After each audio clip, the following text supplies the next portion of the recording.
Hey, Grammar Pirates, I'm so glad you're back. Today we're going to be talking about contractions and negatives. So sit back, actually sit up and be an active student. Sit up, lean forward, and get ready to have a great couple of minutes. So contractions, we're going to focus on them for a little bit first. Contractions are words that have been squeezed together in our effort to save time when we're speaking in particular. And when we translate this to the written word, or when we write them down, we use apostrophes to show that some letters have been omitted or taken out. So if we look at should and not, when we combine them together, we say we shouldn't do something. So the apostrophe is replacing the O, and we kind of squeeze those two words together. And if we look at we and have, when we combine those, we get weave. So the H and the A have disappeared. Now we have two really kind of kooky contractions here. When you put will and not together, you get won't. There is no such word as willn't. So you want to be really, really careful about that. And the kooky thing about can and not together, it becomes can't, which you would expect, but you want to be really careful to get rid of one of those ends. So you only have one of the ends represented there. And be careful because where you place the apostrophe matters. So be careful to represent which letters are no longer seen. Otherwise, you might be saying something differently than what you want. So we're going to practice a little bit. And when we do this, what you want to do is replace the should not into the blank, but you want to use it as a contraction. So for example, on number 1, you do that. Number 2 is going outside. Number 3, I stay late. Number 4, better go now. And number 5, go swimming.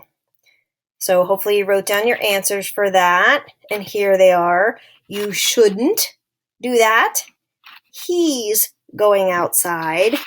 I won't stay late. Remember, that's one of the kooky ones. And I'd better go now. Let's go swimming. So it's a combination of let us. So now we're going to talk about negatives. And negative means no or not there. If you are unable to do something, you can't do it. If you are disinclined to go to the movies, you don't want to go. This is when you use contractions, but there are other words that you can use to show negatives as well. Can you think of any? Here are some examples. Did and not becomes didn't, which is another contraction. There are other words as well. Negatives can often be used with contractions since so many of them have not in them. However, you can also use words such as none, nobody, no one, nothing, nowhere, and never. And if you notice, they're all in there in a little bit of a different order. So what I'd like you to do is look at these sentences, and you're going to change them into a negative sentence. So for example, number 1 is, I like to read science fiction. Turn that into the exact opposite. And number 2, dogs chase everything. Make that a negative sentence. 3, I practice the violin every morning. Number 4, everyone to school by bus. Number 5, Sharon makes models from clay. Make that a negative sentence.